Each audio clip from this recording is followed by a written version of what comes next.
ماشاء اللہ ماشاء اللہ لا حول ولا قوة الا باللہ العلی العظیم رب اشرح لی صدری ویسر لی امری واحلل عقدۃ من لسانی یفقهوا قولی اعوذ باللہ من الشیطان اللعین الرجیم بسم اللہ الرحمن الرحیم الحمد للہ رب العالمین الحمد للہ کما ہوا اہلہ الصلاۃ والسلام علی سیدنا و نبینا طبیب قلوبنا و شفیع ذنوبنا سیدنا و سید الثقلین جد الحسن والحسین ابی القاسم محمد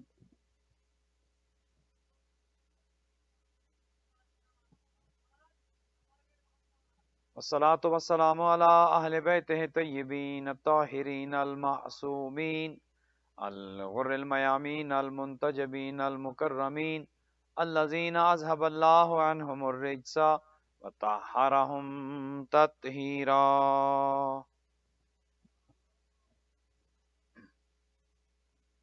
رحمة الله على أحبابهم وأصحابهم وشيعتهم ومحبيهم أجمعين ولعنة الله على أعدائهم وقاتليهم وظالميهم من الآن إلى قيام يوم الدين أما بعد فقد قال رسول الله صلى الله عليه وآله وسلم إن الحسين مصباح الهدى والسفينة النجاة درود بھیجیے گا محمد وآل محمد.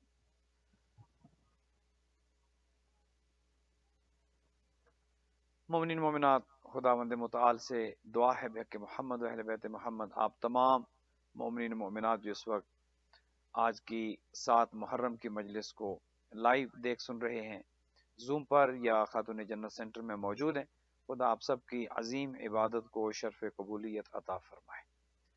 آج کی مجلس کے بانیان جناب عباس چٹھا صاحب اور ان کی فیملی اور جناب شاہد رضوی صاحب اور ان کی فیملی، ان کے مال و رزق میں خدا برکت عطا فرمائے، ان کی اولادوں کو نیک اور صالح رکھے، ان کے مرحومین کی مغفرت ہو.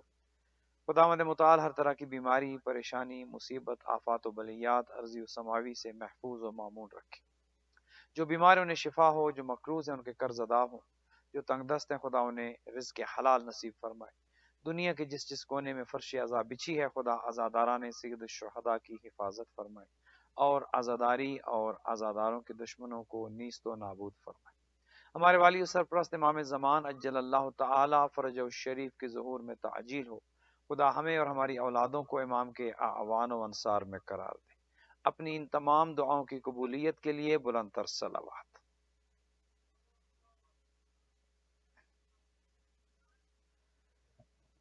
مومن مومنات، آج 7 محرم ہے اور آپ جانتے ہیں کہ جو ہمارا عنوان کلام کی جو 1 محرم سے جاری و ساری ہے کہ جسے چراغ ہدایت اور کشتی نجات کے ساتھ ہم نے منسوب کیا ہے، وہ ہماری گفتگو جاری و ساری ہے انشاءاللہ، اور آج بھی اسی ضمن میں آپ کی خدمات میں کچھ عرض کریں گے.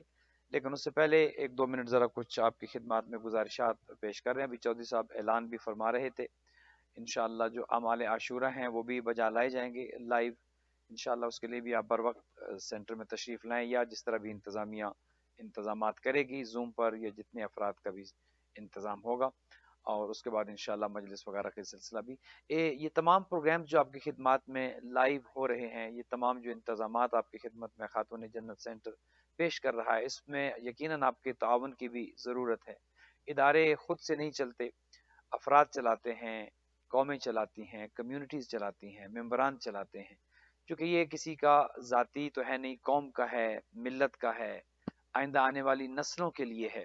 لہٰذا خدا اجر جزیل دے جو بھی اس ادارے کے بانیان میں شامل ہیں. چودھری صاحب کی بڑی محنت ہے، خداوند متعال انہیں اور ان کے ساتھیوں کو اور ان کے معاونین کو سب کو اجر جزیل عطا فرمائے. جو تعاون کرنے والے ہیں، جو خدمت گزار ہیں، جو والنٹیئرز ہیں، ادارہ کھولتے ہیں، بند کرتے ہیں، صفائی ستھرائی کا دیگر انتظامات کرتے ہیں، خدا سب کو طول عمر دے، سب کی دعائیں قبول ہوں، حاجتیں پوری ہوں، سب کی خدا مند متعال تمام حاجات کو بر لے، ہر طرح کی بیماریوں سے خدا محفوظ رکھے۔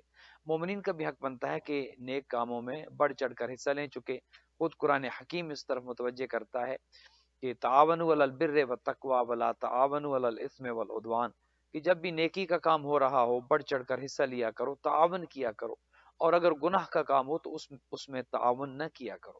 خود اللہ سبحانہ و تعالی اس طرف انسان کی توجہ دلاتا ہے کہ جو بھی اچھا کام ہے، نیکی کا کام ہے، اور یہ جو یقین کریں ہمارے ادارے ہیں، ہمارے سینٹرز ہیں، ہمارے مراکز ہیں، یہ ہماری نسلوں کی حفاظت کی ضمانت دیتے ہیں۔ اللہ کا شکر ہے کہ مغربی ممالک میں اور یہاں ایسے ممالک میں رہتے ہوئے بھی ایسے ادارے موجود ہیں، اور خدا نے ان افراد کو توفیق دی ہے، ہمت دی ہے کہ جنہوں نے ایسے اداروں کی بنیاد رکھی، تاکہ آئندہ آنے والی نسلیں خدا نخواستہ گمراہ نہ ہوں۔ ادارہ موجود ہو، مذہبی رسومات ہوں، پروگرامز ہوں، محرم رمضان اور دیگر ولادت شہادت کے جو بھی پروگرامز ہیں وہ بہترین طریقے سے ہوں، اور یہ سب آپ کے تعاون سے ہوگا۔ الحمدللہ آپ تعاون کر رہے ہیں، اس سے بہتر انداز میں کیا جا سکتا ہے۔ خدا مند متعال آپ سب کے مال و رزق میں برکت عطا فرمائے۔ اپنی ان تمام دعاؤں کی قبولیت کے لیے بار دیگر بلند تر صلوات۔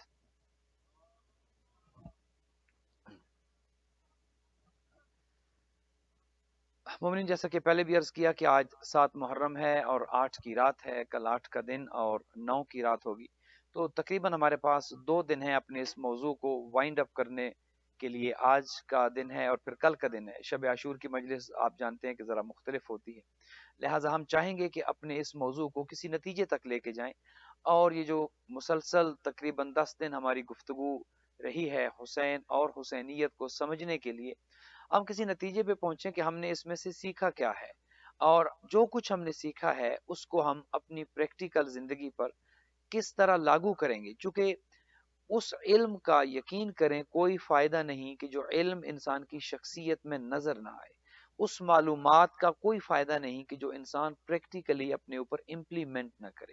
معلومات ہونا، علم کا ہونا جو ہے وہ اچھی بات ہے، لیکن جب تک وہ علم آپ کے کردار سے، آپ کی شخصیت سے، آپ کے اعمال سے ظاہر نہ ہو، وہ معلومات کی حد تک ہے، اس کا کوئی فائدہ نہیں ہے۔ کربلا بنیادی طور پر ہمارے لیے ایک درس گاہ ہے۔ کربلا فقط ایک واقعہ نہیں ہے، فقط ایک تاریخی واقعہ نہیں ہے، بے شک اس کی اپنی ایک حقیقت ہے، ایک تاریخی واقعہ کہ جو کبھی بھلایا نہیں جا سکتا، لیکن جہاں پر ہم نے اس چیز کو ڈسکس کرنا ہے کہ جو مسلسل ہم ڈسکس کرتے چلے آ رہے ہیں، اس کے بہت سے نکات کو ہم نے سمجھنے کی کوشش کی۔ ہسٹری میں ہم گئے، ہم یہ سمجھ رہے تھے کہ کربلا کا پس منظر کیا تھا، یہ کیوں واقعہ ہوا، اس کے پیچھے کیا تھا۔ اب اگر یہ اگلے 2 دنوں میں ہم یہ سمجھنے کی کوشش کریں کہ کربلا کا جو واقعہ ہوا 61 ہجری میں، اس واقعے کے بعد اب ہماری ذمہ داری کیا ہے۔ جو واقعہ ہوا، یقیناً نواسے پیغمبر نے جو عظیم قربانی کربلا میں 61 ہجری میں دی، وہ نہ اس سے پہلے اس کی کوئی مثال ملتی ہے اور نہ اس کے بعد کوئی مثال ملتی ہے اور نہ ہی ملے گی۔ یہ ایک ایسا واقعہ تھا کہ جو خداوند متعال نے پلان کر رکھا تھا، خدا کے علم میں تھا کہ یہ ایسے ہونا ہے، اور اسی لیے اس کو کہا کہ وَفَدَيْنَاهُ بِذِبْحٍ عظیم، اے ابراہیم آپ کی کامیابی اور آپ کی قربانی کو ہم نے ایک عظیم کامیابی اور قربانی سے بدل دی ہے۔ وہ قربانی جب دی جائے گی تو اس کے بعد کامیابی ہی کامیابی ہے، پھر دین کو کوئی خطرہ نہیں ہوگا۔ یہ بات تو اپنی حد تک ٹھیک ہے۔ اب سوچنا یہ ہے کہ ہماری ذمہ داری کیا ہے، ہم نے کیا کرنا ہے، ہم نے کربلا سے کیا سیکھا ہے، اور جو سیکھا ہے اس کو ہم نے کس طرح پریکٹیکلی اپنے اوپر، اپنے گھر والوں کے اوپر، اپنے خاندان کے اوپر، اپنی کمیونٹیز کے اوپر کس طرح سے ہم نے لاگو کرنا ہے، اور اپنی زندگیوں کو کیسے بہتر کرنا ہے، کیسے حسینیت ہمارے کردار میں نظر آئے، کیسے حسینیت کی جھلک ہماری شخصیت میں نظر آئے۔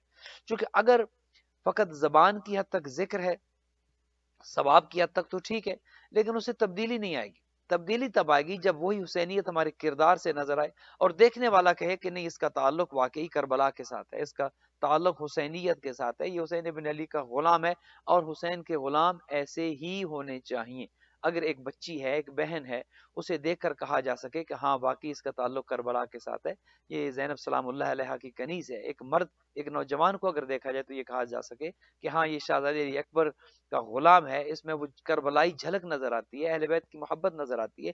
تو اب یہ آخری جو 2 دن ہیں، ہم کوشش کریں گے کہ اس میں ہم ایک روڈ میپ بنائیں، اس میں ہم کوشش کریں گے کہ جو چیزیں ہم نے ڈسکس کی ہیں، اب ایک پرسکرپشن تیار ہو اور آئندہ سال تک، اگلے سال محرم آنے تک کے لیے ہم اپنی زندگی کو مکمل تبدیل کر چکے ہیں، بلکہ محرم کا چاند جو ہے وہ جو جب طلوع ہوا ہے ہمارے اندر ایک تبدیلی آنا شروع ہو جائے، اور ماہ محرم کے 30 دن جو ہیں ہماری شخصیت مکمل تبدیل ہو چکی ہو، چونکہ حسینیت میں یہ اثر ہے، حسینیت میں یہ جاذبیت ہے، حسینیت میں یوں سمجھیے کہ ایک ایسی کشش ہے، انسان تبدیل ہوئے بغیر رہ نہیں سکتا۔ یہ جو آپ گریہ کرتے ہیں مجالس میں، جو گریہ کرتے ہیں، فقط گریہ کرنے کی حد تک تو ٹھیک ہے، آپ کو ثواب ملا، لیکن اس گریہ کا ایک فائدہ بھی ہے، اور وہ فائدہ یہ ہے کہ گریہ کرنے سے ایک فطری عمل ہے، ایک سائنس یہ کہتی ہے کہ جو گریہ کرتا ہے، جو روتا ہے، جس کی آنکھیں نم ہو جاتی ہیں، یقینی امر یہ ہے کہ اس کا دل بھی نرم ہوتا ہے، رونے سے دل نرم ہوتا ہے، نہ رونے سے دل سخت ہوتا ہے۔ تو اگر تو اس گریے سے ہمارا دل نرم ہوا ہے، کیا مطلب؟ مظلوم کی محبت ہمارے دل میں آئی ہے، ظالم سے نفرت ہمارے دل میں آئی ہے، اس کا مطلب یہ ہے کہ واقعی کربلا سے ہم نے کچھ سیکھا ہے، ثواب تو جو ملا وہ ملا الحمدللہ، لیکن ہماری شخصیت بھی تبدیل ہوئی، ہمارا کردار بھی تبدیل ہوا۔ اکثر لوگ یہ سوال کرتے ہیں کہ دیکھیے ہم تو بڑے گناہگار ہیں، ہماری توبہ خدا کیسے قبول کرے گا، ہم نے تو بڑے بڑے گناہ کیے۔ اس پر امیر المومنین علی ابن ابی طالب علیہ السلام ایک درود بھیجے گا مولا کی ذات۔ ایک شخص آتا ہے مولا کی خدمت میں اور آ کر پوچھتا ہے کہ امیر المومنین، میں نے بہت گناہ کیے ہیں، کیا میری توبہ قبول ہو سکتی ہے؟ مولا نے کہا ہاں یقیناً قبول ہو سکتی ہے۔ اس نے کہا یا علی میرے گناہ بہت زیادہ ہیں، کیا پھر بھی میری توبہ خدا قبول کرے گا؟ مولا نے کہا ہاں خدا توبہ قبول کرتا ہے اور وہ توبہ قبول کرے گا۔ اس نے کہا نہیں یا علی میرے گناہ بہت زیادہ ہیں۔ جب تیسری مرتبہ اس نے کہا نا کہ میرے گناہ بہت زیادہ ہیں، تو مولا نے کہا کیا رحمت خدا سے بھی تمہارے گناہ زیادہ ہیں؟ تمہارے گناہ کتنے ہی زیادہ کیوں نہ ہو جائیں، کتنے ہی بڑھ کیوں نہ جائیں، رحمت خدا سے زیادہ نہیں ہو سکتے۔ اور کربلا ہمیں یہی درس دیتی ہے کہ سب سے بڑا گناہ کس نے کیا تھا؟ کربلا میں حر نے کیا تھا، حر سے بڑا گناہ نہیں تھا۔ نواسے پیغمبر کے قافلے کو اگر اس مقام پر لا کھڑا کیا جہاں پر بھوک بھی برداشت کرنی پڑی، پیاس بھی برداشت کرنی پڑی، نوجوانوں کی شہادتیں بھی ہوئیں، بچے شہید ہوئے، دوست احباب شہید ہوئے، تو اس کے پیچھے کون تھا؟ اس کے پیچھے ظاہراً حر تھا، لیکن جب وہ بھی تبدیل ہو گیا، جب اس کا دل تبدیل ہو گیا، جب اس کی شخصیت تبدیل ہو گئی، جب اس کی فکر تبدیل ہو گئی، اور وہ آتا ہے نواسے پیغمبر کے در پر۔ حسین ابن علی اور حسینیت بنیادی طور پر ہر ایک کو خوش آمدید کہتی ہے، شرط یہ ہے کہ انسان کی شخصیت تبدیل ہو جائے، شرط یہ ہے کہ انسان کے اندر ایک چنگاری جو ہے وہ موجود ہو، کہ جو انسان کے اندر ایک ایسا شعلہ برآمد کر دے کہ جس سے انسان کی شخصیت تبدیل ہو جائے۔ لہٰذا ہم نے انشاءاللہ یہ 2 دن اسی چیز کو ڈسکس کرنا ہے کہ حسینیت کس طرح ہمارے کردار میں اس کی جھلک نظر آئے، کس طرح سے کربلا ہمارے کردار میں نظر آئے۔ ایسا نہ ہو کہ محرم کا مہینہ گزرے اور پھر وہی جو ہماری چال تھی، وہی جو ہمارا رنگ ڈھنگ تھا، وہی جو ہمارا انداز تھا، ہم اسی انداز پر لوٹ جائیں۔ نہیں، کربلا بے شمار دروس ہیں اس کے اندر، ایک واقعہ کے اندر بے شمار چیزیں ہیں جس میں آپ کو صبر بھی ملتا ہے، جس میں آپ کو شکر بھی ملتا ہے، جس میں آپ کو محبت بھی ملتی ہے، جس میں آپ کو اطاعت بھی ملتی ہے، جس میں آپ کو فرما برداری بھی ملتی ہے، جس میں آپ کو نماز کی پابندی بھی ملتی ہے، جس میں آپ کو امام کی اطاعت بھی ملتی ہے۔ کتنے دروس ہیں ایک واقع کربلا کے اندر کہ جو سب ہمارے سامنے ہیں، اور ان سب دروس اور یہ جو کچھ ہم اس میں سیکھتے ہیں، اس سے ہماری زندگیوں میں تبدیلی آتی ہے۔ اب یہ تبدیلی آئے گی کیسے؟ کرنا کیا ہے؟ پرسکرپشن کیا ہے؟ جب یہ سب کچھ ہم نے ڈائگنوز کر لیا، اب ہم نے کرنا کیا؟ پریکٹیکلی سٹیپس ہم نے کیا لینے ہیں؟ تو بہترین اس کا جو سٹیپ ہے وہ یہ ہے کہ عزاداری کو جاری و ساری رکھا جائے۔ یہ ایک بنیادی چیز ہے، اور اگر اس کی اہمیت کو ہم سمجھ سکیں کہ عزاداری کی اہمیت کیا ہے، چونکہ یہی عزاداری ہے کہ جس سے یہ تبدیلی آتی ہے۔ یہ دیکھیے نا، یہ 10 دن جو گزر رہے ہیں، ہر انسان تبدیل ہے، ہر آنکھ اشکبار ہے، ہر دل نرم ہو چکا ہے، ہر چہرہ افسردہ ہے۔ تو یہ کربلا کے اندر ایک جاذبیت ہے۔ کربلا کا ذکر جب ہوتا ہے، نواسے پیغمبر کا ذکر جب ہوتا ہے، خود کہتے ہیں کہ انا قتیل العبرہ، مجھے کوئی ایسا بندہ نہیں ہوگا جو میرا ذکر کرے گا اور وہ مغموم نہیں ہوگا، وہ روئے گا نہیں، وہ گریہ نہیں کرے گا، کیونکہ اثر اسلام میں اتنا ہے اور کربلا کے واقعے میں خود جاذبیت اتنی ہے، ہر انسان اثر لیتا ہے۔ اب دیکھیے یہ کربلا کا ذکر کرتے ہوئے جو 10 دن ہونے جا رہے ہیں، ہر انسان کے اندر ایک تبدیلی ہے۔ اب اس تبدیلی کو آگے لے کر جائیں، کیسے لے کر جائیں؟ یہ تبدیلی برقرار کیسے رہے گی، اور اس کو ہم نے آئندہ نسل تک ٹرانسفر کیسے کرنا ہے؟ وہ چیز جو ہے اس کا نام ہے عزاداری۔ اگر ہم عزاداری کو اسی انداز میں کہ جو ہمارے پاس ہمارے بزرگوں نے ایک امانت کے طور پر دی ہے، اس کو ہم اگلی نسل تک اسی طریقے سے یا اس سے بہتر انداز میں، اسی حفاظت کے ساتھ اگر ہم ٹرانسفر کر سکتے ہیں، منتقل کر دیتے ہیں، اگلی نسل اس ذمہ داری کو سنبھال لیتی ہے، میں سمجھتا ہوں یقین کریں اس سے بڑی کوئی کامیابی نہیں ہے، چونکہ عزاداری ہی بنیادی طور پر وہ ادارہ ہے، وہ انسٹیٹیوشن ہے کہ جس کی وجہ سے دینداری آتی ہے۔ دینداری کیسے آئے گی؟ مثلا دیکھیے، انسان اپنے اندر جب تبدیلی لے کے آتا ہے تو وہ بنیادی طور پر علم ایک ایسی چیز ہے کہ علم سے انسان عمل کی جانب جاتا ہے۔ جب معلومات ہوں گی، علم ہوگا، انسان عمل کی طرف جائے گا۔ اب علم کیسے حاصل کرتا ہے؟ علم انسان مدارس میں حاصل کرتا ہے۔ میں دینی تعلیم کی بات کر رہا ہوں، انسان دینی مدرسوں میں جاتا ہے۔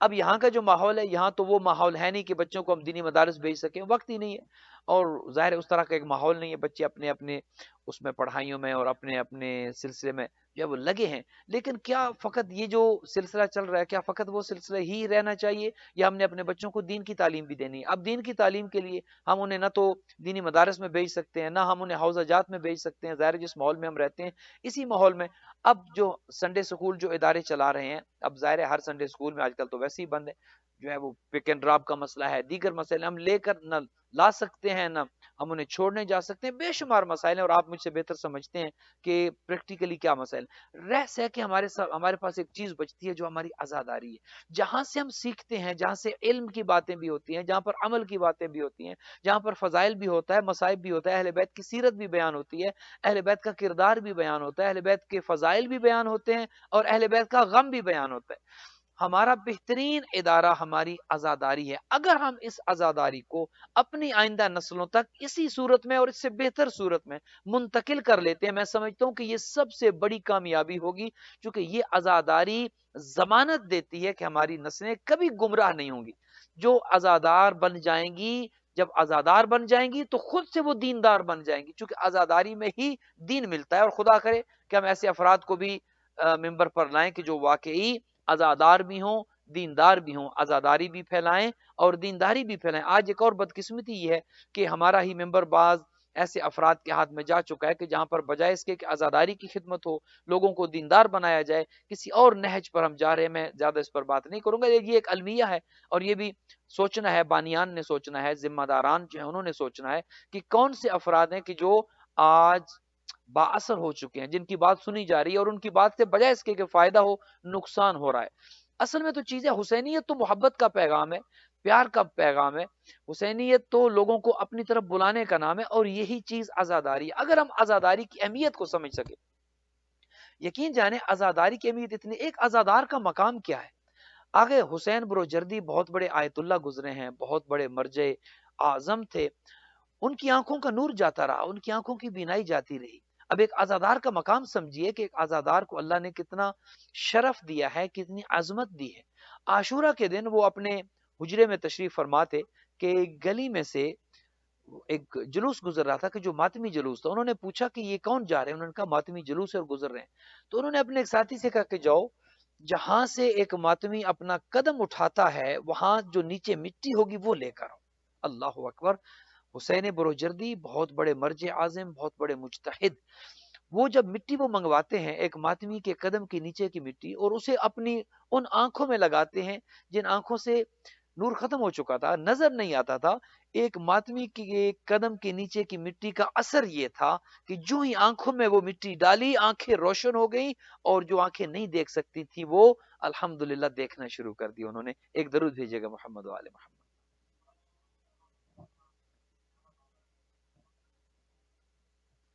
تو جب ہمارے پاس اتنا پاک و پاکیزہ عزاداری کا ادارہ ہے کہ جس میں اتنی روحانیت ہے، جس میں ہماری بیماریوں کی شفائیں بھی ہیں، جس میں ہماری مصیبتوں کا حل بھی ہے، جس میں ہماری تکالیف کے لیے حل بھی ہے، جس میں ہماری ہر پریشانی کا حل موجود ہے، اس عزاداری کے لیے ہم اپنے آپ کو کیسے تیار کریں جو عزاداری ہمارے بچوں کو بھی اسی طریقے سے محفوظ رکھے گی کہ اس معاشرے کے جتنے بھی مسائل ہیں، اس معاشرے کی جو بیماریاں ہیں، جو برے اثرات ہیں، اچھی چیزیں بھی ہیں، برے اثرات بھی ہیں، تاکہ ہماری نسلوں پر نہ ہو۔ اور یہ سب سے بڑا چیلنج ہے۔ میں اپنے مختصر سے تجربے کی روشنی میں آپ کی خدمت میں عرض کر رہا ہوں، یقین کریں جو افراد اداروں کے ساتھ منسلک نہیں ہیں، جو افراد عزاداری کے پروگرامز میں مجالس سننا آنا جانا نہیں ہے، جنہیں پتہ ہی نہیں ہے کہ ولادت کب ہے، شہادت کب ہے، محرم کب ہے، پتہ ہی نہیں ہے. یقین کریں ان گھروں کا ماحول تباہ و برباد ہو چکا ہے، اولادیں خراب ہو چکی ہیں، اور کتنے ایسے افراد ہیں کہ جو دین چھوڑ چکے ہیں. لہٰذا اگر ہم نے یہ سب کچھ محفوظ کرنا ہے، ایک چیز ہے، ایک 1 پوائنٹ ایجنڈا ہے، اور وہ یہ ہے کہ ہم نے عزاداری کو اپنے گھروں میں رائج کرنا ہے، عزاداری کی خدمت کرنی ہے، عزاداری کی امانت کو اپنی آئندہ نسل تک ہم نے پہنچانا ہے. چونکہ یہ معجزہ ہے حسینیت کے اندر، اس پیغام کے اندر، کربلا کے اندر، کہ جو اس کے ساتھ جڑ جاتا ہے وہ کامیابوں کا ہمراہ ہو جاتا ہے. خداوند متعال اسے کبھی ناکام نہیں کرتا، چونکہ حسین ابن علی کی، پھر عرض کروں گا، انویسٹمنٹ اتنی زیادہ ہے. علامہ ہلی کا نام آپ سب نے سنا ہے، بہت بڑے عالم، شیعہ مرجع بہت بڑے، کہ جن کی وجہ سے پورے پورے ملک جو ہیں وہ شیعہ ہو چکے ہیں. علامہ ہلی ایک دفعہ سفر زیارت پر جا رہے تھے، اپنی سواری پر سوار تھے کہ راستے میں ایک عرب ان کے ساتھ مل جاتا ہے اور ان کے ساتھ سفر زیارت میں شامل ہو جاتا ہے. یہ اپنی سواری پر تھے اور وہ عرب ان کے ساتھ چلنا شروع کر دیتے، گفتگو ہونا شروع ہو جاتی ہے. علامہ ہلی خود بہت بڑے عالم تھے، اور یہ واحد ہیں کہ جن کے ساتھ علامہ لکھا جاتا ہے. آج کل تو ہر ایک علامہ لکھ رہا ہے، لیکن جو شیعہ مذہب میں علامہ ہیں وہ علامہ ہلی ہیں. علامہ ہلی کے ذہن میں کچھ سوالات تھے. انہوں نے جب آپس میں گفتگو ہونا شروع ہوئی تو یہ علامہ ہلی سمجھے کہ یہ جو شخص میرے ساتھ ساتھ چل رہا ہے، میرا ہم سفر جو ہے، یہ تو بہت بڑا عالم ہے، ان کی تو معلومات، ان کا علم بہت زیادہ ہے. علامہ علی ان سے بات کرتے کرتے یہ اندازہ لگا لیا انہوں نے کہ یہ تو بہت بڑی شخصیت ہے کہ جن کے ساتھ میں اس وقت سفر کر رہا ہوں. ان سے ایک سوال پوچھتے ہیں کہ میں آپ کے علم سے متاثر ہوا ہوں، آپ نے مجھے متاثر کیا. میرے ذہن میں ایک سوال ہے کہ جس کا جواب مجھے آج تک نہیں ملا، کہ پیغمبر کی ایک حدیث ہے کہ جو من بکا اب کا تباہ کا وجبت لہ الجنہ، کہ جو غم حسین میں روتا ہے، رلاتا ہے، یا کم از کم رونے والی شکل بناتا ہے، حضور یہ کہتے ہیں کہ وجبت لہ الجنہ، اس پر جنت واجب ہو جاتی ہے. علامہ حلی پوچھتے ہیں کہ آپ یہ بتائیے کہ یہ کیسے ممکن ہے کہ ایک فقط گریہ کرنے سے انسان پر جنت واجب ہو جائے، غم حسین میں رونے کی وجہ سے جنت واجب ہو جائے. یہ بات مجھے سمجھ نہیں آئی. تو وہ جو شخصیت نال جو ان کے ساتھ چل رہے تھے علامہ حلی کے ساتھ، انہوں نے کہا کہ علامہ حلی مجھے ایک چیز کا جواب دو، اور وہ یہ ہے کہ اگر ایک بادشاہ جنگل میں جا رہا ہو اور شکار کرنے کے لیے گیا ہو، شکار کرتے کرتے وہ بہت دور نکل گیا ہو، اور جہاں پہنچا ہو وہاں پر نہ کھانا ہو نہ پانی ہو، اور اس کے اپنے پاس جو ذخیرہ تھا وہ بھی ختم ہو گیا ہو، اور دور سے ایک جھونپڑی نظر آئے، ایک روشنی نظر آئے، اور وہ اس جھونپڑی میں چلا جائے اور وہاں پر ان سے جا کر کہے کہ دیکھو میں بادشاہ ہوں اور میں شکار کے لیے آیا ہوں، میرے پاس کھانا پینا سب ختم ہو چکا ہے، لہٰذا تم کچھ مجھے دو ورنہ میری زندگی کو خطرہ ہے. علامہ ہلی کو وہ شخص یہ کہتے ہیں کہ اے علامہ یہ بتاؤ، وہ جو جھونپڑی میں ایک بڑھیا اور ایک اس کا شوہر، دو افراد موجود ہیں، ان کے پاس اور کچھ نہیں ہے، ان کے پاس ایک بکری ہے جو انہوں نے رکھی ہوئی تھی، اس بکری کا وہ دودھ دوہ کر اس بادشاہ کو دیتے ہیں پینے کے لیے تاکہ اس کی زندگی بچ جائے. پھر اسی بکری کو وہ ذبح کرتے ہیں، اس کا گوشت پکاتے ہیں اور بادشاہ کی خدمت کرتے ہیں، سیوا کرتے ہیں. اب جب بادشاہ دودھ پی لیتا ہے، کھا لیتا ہے، بادشاہ کی جان میں جان آتی ہے. بادشاہ جاتے ہی انہیں کہتا ہے کہ دیکھو تم نے میری بہت خدمت کی ہے، اب اگر تم شہر آؤ تو فلان جگہ پر آ جانا، میرا محل ہے، میں بادشاہ ہوں، تم آؤ، میں تمہاری خدمت کروں گا اور جو کچھ مجھ سے ہو سکے گا تمہارے لیے میں کروں گا. اب وہ شخصیت علامہ علی سے پوچھنے کا، علامہ علی بتاؤ. کچھ عرصے کے بعد وہ میاں بیوی دونوں، وہ بڑھیا اور اس کا شوہر، دونوں آتے ہیں بادشاہ کے پاس. اب بادشاہ کو کیا چاہیے کہ وہ انہیں کیا دے دے؟ کیا ایک بکری دے؟ انہوں نے تو ایک بکری ان کے پاس تھی، وہ ذبح کر کے کھلا دی. کیا بادشاہ کو چاہیے کہ ایک بکری دے تاکہ ان کا احسان، حل جزاء الاحسان الا الاحسان، تاکہ ان کے احسان کا بدلہ پورا ہو سکے؟ علامہ علی نے کہا نہیں، ایک بکری تو سمجھ نہیں آتی، ایک بکری تو نہیں. ان کا اچھا دو بکریاں دے. علامہ علی نے سوچا اور کہا نہیں، دو بکریاں بھی ان کے احسان کا بدلہ نہیں بنتی. پوچھتے گئے آخر علامہ علی سے جب انہوں نے پوچھا کہ پھر تم بتاؤ کہ کریں کیا، تو علامہ علی نے کہا بھی چاہیے یہ کہ ان کے پاس چونکہ ایک بکری ہی ان کی کائنات تھی، جو کچھ ان کے پاس تھا وہ انہوں نے بادشاہ کے لیے قربان کر دیا. ایک بکری ان کے پاس تھی، انہوں نے سارے کا سارا کچھ نہیں رکھا اپنے پاس، پوری کی پوری بکری بادشاہ کے لیے انہوں نے ذبح کر کے گوشت کھلا دیا. اب چونکہ جب بادشاہ کے پاس یہ گئے ہیں، حق یہ بنتا ہے کہ بادشاہ کے پاس جو کچھ ہے بادشاہ ان کو دے دے، کیونکہ ان کے پاس جو کچھ تھا اس بڑھیا نے اور اس کے شوہر نے وہ بادشاہ کے لیے قربان کر دیا. اب ایک دو یا 10 بکریوں سے بات نہیں بنے گی، بادشاہ کو یہ چاہیے کہ جو کچھ ہے بادشاہ ان کو دے دے. تو جب یہ بات انہوں نے کر دی، وہ جو شخصیت علامہ ہلی کے ساتھ چل رہے تھے، انہوں نے کہا علامہ ہلی اب یہ بتاؤ حسین ابن علی نے کربلا میں اپنے پاس کیا رکھا تھا؟ کیا کوئی ایسی چیز بچا رکھی تھی؟ کیا اپنے پاس کسی ایک چیز کو بچایا تھا؟ جو کچھ تھا وہ اللہ کے لیے، اللہ کے دین کے لیے کربلا میں قربان کر دیا۔ اب تم یہ کہتے ہو کہ آنسوؤں کی وجہ سے جنت کیسے واجب ہو جاتی ہے؟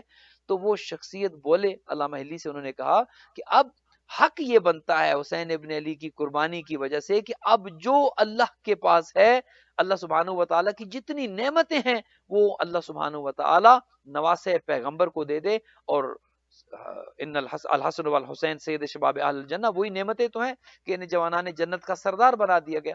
تو یہ بات جب علامہ ہلی نے سنی تو علامہ ہلی کے سوال کا جواب مل گیا۔ اب انہوں نے ایک اور سوال پوچھا اور کہا کہ مجھے یہ بتائیے کہ کیا کوئی انسان اپنے زمانے کے امام کی زیارت کر سکتا ہے، اپنے زمانے کے امام کو دیکھ سکتا ہے؟ یہ بات کرتے ہوئے علامہ ہلی کے ہاتھ میں ایک چھڑی تھی، وہ چھڑی گر گئی نیچے، اور وہ جو شخصیت ساتھ چل رہے تھے انہوں نے وہ چھڑی اٹھائی اور علامہ ہلی کو پکڑائی اور کہا کہ اے ہلی، تم اپنے امام کی زیارت کرنا چاہتے ہو کہ کیا امام مل سکتا ہے؟ یہ نہیں، اس وقت تمہاری چھڑی کا ایک حصہ تمہارے ہاتھ میں ہے اور دوسرا تمہارے زمانے کے امام کے ہاتھ میں ہے۔ ایک درود بھیجے گا امام کی ذات پر۔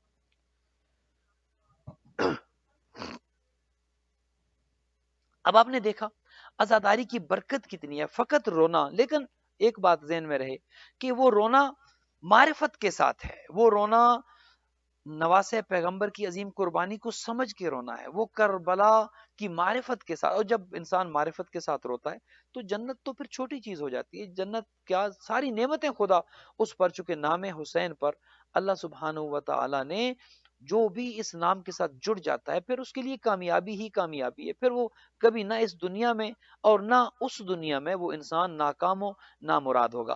اب ہم نے اپنی زندگی میں جو تبدیلی لے کر آنی، اس میں کوئی شک نہیں ہے، یہ بات ظاہر ہے، یہ بات ثابت ہے کہ حسین ابن علی ہی نجات کی کشتی ہیں، حسین ابن علی ہی جو ہے وہ ہدایت کا چراغ ہے، یہیں سے کامیابی ملنی ہے، یہیں سے دنیا کی کامیابی بھی ہے اور اسی ذکر میں آخرت کی کامیابی بھی ہے۔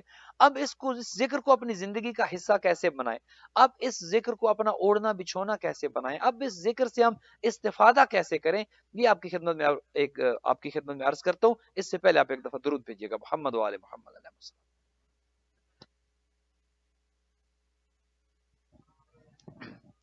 ایک بنیادی چیز آپ کی خدمت میں عرض کرنی ہے، وہ یہ کہ جو انسان کو کربلا سے منسلک کر دیتی ہے، جو انسان اور کربلا کے درمیان فاصلوں کو ختم کر دیتی ہے، جو محبت حسین انسان کے دل میں زیادہ کرتی ہے، جو انسان کی اس دنیا میں کامیابی کی ضامن بھی اور آخرت میں، وہ ہے زیارت عاشورہ۔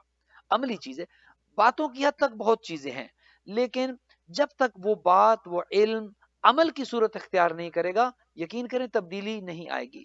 عمل سے زندگی بنتی ہے، جنت بھی جہنم بھی، یہ خاکی اپنی فطرت میں نہ نوری ہے نہ ناری۔ علامہ اقبال نے بھی یہی کہا تھا کہ بات عمل سے بنتی ہے، ہم جانتے کتنا ہے، علم کتنا ہے، جب تک اس علم کو عملی جامہ نہیں پہنائیں گے تبدیلی نہیں آئے گی۔ آج آپ کی خدمت میں ایک چھوٹا سا عمل عرض کرنا ہے، اور اگر خدا کرے یہ عمل آپ اپنی زندگی کا حصہ بنا لیں، آپ نورانیت دیکھیں گے، آپ کی زندگیوں میں نورانیت کیسے آتی ہے، آپ کی زندگیوں سے مشکلات کا خاتمہ کیسے ہوتا ہے، آپ کی زندگیوں سے پریشانیاں ختم کیسے ہوتی ہیں، آپ کی دنیا روشن کیسے ہو جاتی ہے، اولادیں نیک کیسے ہو جاتی ہیں، مال و رزق کی فراوانی کیسے ہو جاتی ہے۔ غرض کہ یہ عمل ایک آپ اگر اپنا لیں گے، جو بھی آپ کی خدمت میں عرض کرنے جا رہا ہوں، یقین جانیں اس عمل سے جہاں پر دنیا کامیاب ہوگی وہیں پر آپ کی آخرت کی بھی یہ عمل ضمانت دیتا ہے۔ اور وہ یہ ایک شخص کے بارے میں ملتا ہے کہ وہ بہت گناہ گار تھا، اس کا ایک دوست تھا اور جانتا تھا کہ یہ تو بہت گناہ گار ہے، نہ عبادت کرتا ہے، نہ خدا رسول کی اطاعت میں ہے، حرام کھاتا ہے، پیتا ہے، زندگی گناہوں میں گزر رہی ہے۔ کچھ عرصے کے بعد وہ گناہ گار دوست مر جاتا ہے، اور مرنے کے بعد اپنے دوست کو خواب میں آتا ہے، اس کا جو زندہ دوست ہے اپنے اس گناہگار دوست کو خواب میں دیکھتا ہے کہ وہ تو بڑی اچھی منزل پر ہے، جنت کی بہت اچھی منزل پر ہے، بڑا اچھا لباس پہنا ہوا ہے اور جنت کی نعمتوں سے استفادہ کر رہا ہے۔ تو یہ جو اس کا دوست تھا یہ حیران ہوتا ہے، یہ کہتا ہے کہ یہ تو بڑا گناہگار تھا، یہ تو کوئی نیک کام نہیں کرتا تھا، یہ جنت کیسے پہنچ گیا؟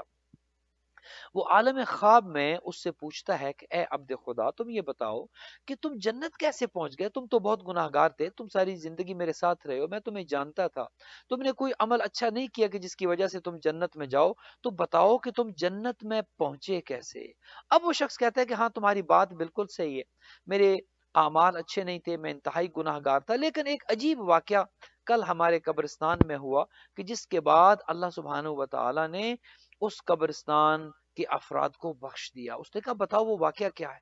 اس نے کہا فلاں ایک عورت ہے جو ہمارے قبرستان میں، یہ خواب میں وہ بتا رہا ہے کہ ایک عورت اسی قبرستان میں ہماری قبروں کے ساتھ آ کر دفن ہوئی، ایک عورت کسی کا انتقال ہو گیا اور وہ آ کر دفن ہوئی، اور اس کی قبر میں نواسۂ پیغمبر سید الشہداء خود اس عورت کی ملاقات کے لیے اس کی قبر میں تشریف لائے ہیں، اور اس کے قبر میں آنے کی وجہ سے ارد گرد کی جتنی قبر ہے، ایک روایت میں ہے کہ 40 قبریں ارد گرد کی، اور ایک یہ ہے کہ اس قبرستان کی جتنی قبریں تھیں اللہ سبحانہ و تعالیٰ نے سب کو حضرت کی تشریف لانے کی وجہ سے اس عورت کی قبر میں اللہ نے سب قبر والوں سے عذاب اٹھا لیا اور سب کو جنت میں خدا نے داخل کر دیا، اور میں بھی اسی وسیلے سے جنت میں پہنچ گیا۔ ایک درود بھیجیے گا محمد وآل محمد۔